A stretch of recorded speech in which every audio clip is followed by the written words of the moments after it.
Bismillahirrahmanirrahim. Assalamualaikum warahmatullahi wabarakatuh. Halo anak-anak, hari ini kita pelajarannya yaitu hadis. Nah, sebelum kita mulai belajar, alangkah baiknya kita berdoa dulu sebelum belajar. Yuk sama-sama yuk. Bismillahirrahmanirrahim.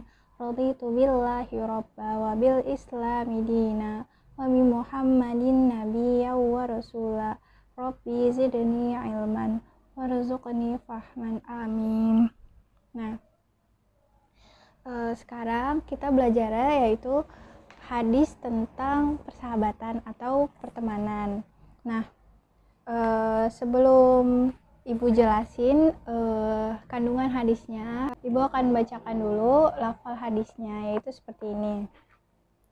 An Abi Musa al-Asy'ari radhiyallahu anhu qala Rasulullah sallallahu alaihi wasallam masalul jalisi sholihi wasu'i kahamilil miski wa nafikhil kir fahamilul miski imma ayyukhdiyaka wa imma antabta'a minhu wa imma antajida minhu rihan thayyibah wa nafikhul kiri imma ayyahriqa thiyabaka wa imma antajida minhu rihan khabithah rawahu muttafaq alaih. Nah, terjemah hadisnya itu seperti ini. Dari Abu Musa al-Asy'ari radhiyallahu an, katanya Rasulullah Shallallahu alaihi wasallam bersabda, perumpamaan berkawan dengan orang baik dan berkawan dengan orang jahat tak ubahnya seperti berkawan dengan penjual minyak kasturi atau tukang tiup api di bengkel tukang besi. Jika berkawan dengan penjual minyak kasturi, ada kalanya engkau diolesi minyak atau engkau membeli kepadanya, atau setidak-tidaknya engkau dapat tercium bau harum. Dan jika berkawan dengan peniup api di bengkel besi, ada kalanya pakaianmu bisa terbakar, atau setidak-tidaknya engkau tercium bau busuk. Hadis riwayat muttafaq alaih. Nah, jadi apa sih kandungan dari hadis ini? Kenapa kita harus mentadaburi hadis ini? Mentadaburi itu mempelajari gitu ya, menggali maknanya. Kenapa gitu? Karena Rasulullah itu ingin berpesan kepada kita kalau misalkan teman-teman kita itu sangat mempengaruhi diri kita. Maksudnya gimana? Kayak contoh, kita berteman sama yang suka drakor ya, pasti nanti kita kebawa suka drakor juga, karena setiap hari misalkan lagi jam istirahat ngomonginnya drakor ini, terus tokoh ini main drakor baru apa, kayak gitu kan. Nah, nanti lama-lama kita juga akan terbawa gitu ya, suka sama film drakor. Atau kita berteman sama yang suka main bola gitu, main futsal. Nanti kan setiap hari diajakin, sore futsalan yuk, misalkan di lapangan ini atau di mana, kayak gitu kan. Ada lagi nih, misal rajin ngaji, bertemannya itu sama yang rajin ngaji. Nah, nanti dia bakalan diajakin ngaji terus, habis asar dijemput kan, ngaji yuk, misalkan di rumah Bu Titin atau di masjid mana, kayak gitu kan. Makanya kenapa dalam memilih teman itu kita perlu pilih-pilih. Maksudnya bukan berarti pilih-pilih itu dijauhin, dimusuhin gitu ya. Teman dekat maksudnya di sini tuh yang dijadiin sahabat kita, yang setiap hari ngobrol sama kita, yang setiap hari kemana-mana bareng. Nah, itu akan nantinya itu mempengaruhi sikapnya kita, kayak gitu kan. Di sini Rasulullah bilang ya, kalau misalkan kalau berteman sama penjual parfum itu nanti kita akan kecium wanginya, kayak gitu. Kita akan ketularan wangi parfumnya gitu kan. Tapi kalau kita bertemannya sama pandai besi, suka kerjanya itu di besi-besi gitu kan, kata Rasulullah, nanti baju kita akan terbakar, atau kalaupun gak terbakar atau kalaupun nggak terbakar nanti kita akan bau angus gitu, bau asap dari besi itu gitu. Nah jadi makanya itu sahabat itu akan mempengaruhi kita nanti ke depannya kayak gitu. Ibu punya cerita nih, waktu dulu di pondok ada kakak kelas yang dia itu satu geng itu isinya berlima. Nah jadi waktu di pondok itu ibu kelas 2, dia kelas 3 ya kan, lagi masa libur. Kalau misalkan di pondok itu kan boleh yang namanya hari Minggu nih, hari Ahad itu boleh jalan-jalan ke mall misalkan kayak gitu kan. Nah waktu jalan-jalan itu si geng yang berlima ini ketahuan nyuri helm. Tapi yang satu ini, jadi yang berempat ini nyuri helm gitu ya, mereka tuh, jadi yang 4 orang ini nyuri helm, terus yang satu orang ini nggak tahu apa-apa, dia cuma nunggu di parkiran kan. Nah pas yang 4 orang ini udah keluar, nah si yang satu orang ini nggak tahu kalau temennya itu habis nyuri helm.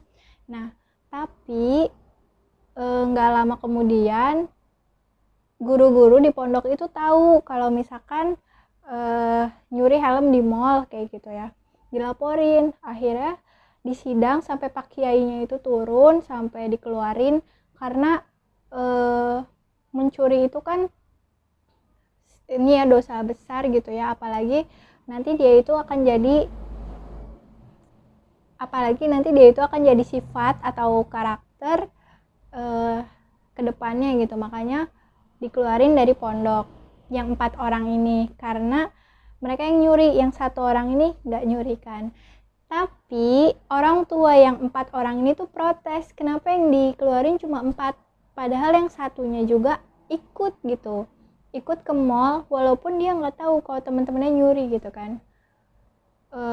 Akhirnya di situ guru-guru tuh rapat ya, tapi kan dia nggak salah kayak gitu, tapi tetap orang tuanya protes. Bahkan ada yang bawa media gitu kan, kalau misalkan yang satu orang ini nggak dikeluarin juga, nanti bakalan dilaporin pondoknya itu yang jelek-jelek. Akhirnya ya udah dikeluarin juga nih yang satu orangnya. Nah gitu ya, hikmah dari cerita yang tadi ibu sharing itu, kalau misalkan temen itu ngaruh ke kita kayak gitu.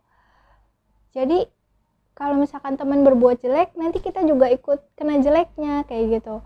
Atau kalau misalkan ada temennya baik gitu, pinter, kita juga ikut kecipratan. Kayak misalkan contoh, dulu ada juga nih ya cerita lagi ya, dulu di pondok itu ada namanya klub bahasa Arab sama klub bahasa Inggris. Nah ibu tuh iseng-iseng ikut gitu ya, daftar seleksi apa segala macam, masuk klub bahasa Inggris, padahal nggak jago banget bahasa Inggrisnya, tapi dianggap pinter gitu karena teman-temannya itu pada pinter-pinter bahasa Inggris kayak gitu. Jadi gitu ya, teman-teman kita di sekitar kita, sahabat-sahabat kita itu bakalan ngaruh banget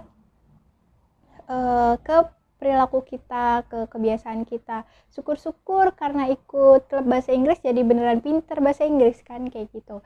Jadi kalau berteman itu boleh sama siapa aja, kenalan gitu kan.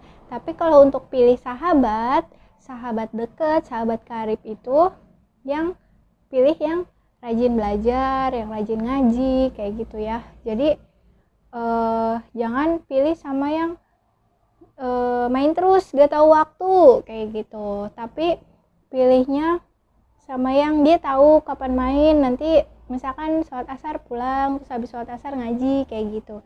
Jadi nggak main terus tapi ada belajarnya kayak gitu. Ibu nggak ngelarang main, tapi nggak boleh sampai lupa waktu mainnya gitu ya. Rasulullah juga pernah nih bersabda kalau misalkan agama kita itu ditentukan oleh agama teman kita. Maksudnya apa? Ya sama aja maksudnya. Jadi kalau misalkan kita mau lihat orang ini tuh hobinya apa, sukanya apa, lihat temennya gitu kan. Kalau misalkan dia suka pergi ke pengajian, suka ya rajin ngaji gitu, teman-temannya rajin ngaji, berarti oh dianya juga suka ngaji. Atau tadi ya, kalau misalkan dia teman-temannya tuh anak futsal, anak bola, oh berarti dia sukanya bola kayak gitu. Atau teman-temannya tuh hobi banget gosip gitu ya, suka ngomongin orang, nah, berarti dianya juga suka ngomongin orang kayak gitu. Nah, jangan sampai kita berteman sama orang-orang yang suka gosip kayak gitu, tapi harus yang sama rajin ibadah kayak gitu ya, rajin ngaji gitu, yang berbakti sama orang tua, dia terkenal sopan kayak gitu. Nanti kita ikut kecipratan, seenggaknya kalaupun kita nggak kecipratan, kita jadi belajar dari dia, oh dia sopan ya sama orang tua, nanti kita ngikutin ya kan, kayak gitu. Jadi begitu ya anak-anak, pelajaran hadis hari ini, semoga bisa dipahami, dimengerti, dan diamalin. Yang terpenting itu ya, diamalin. Segini aja pelajaran hari ini. Makasih udah mau nyimak dan dengerin pelajaran dari Ibu. Sebelum selesai belajar, mari kita berdoa. Bismillahirrahmanirrahim. Wal asri innal insana lafi khusrin illal ladzina amanu wa amilus solihati wa tawassau bil haqqi wa tawassau bis sabr. Amin. Assalamualaikum warahmatullahi wabarakatuh. Sampai jumpa di pelajaran selanjutnya.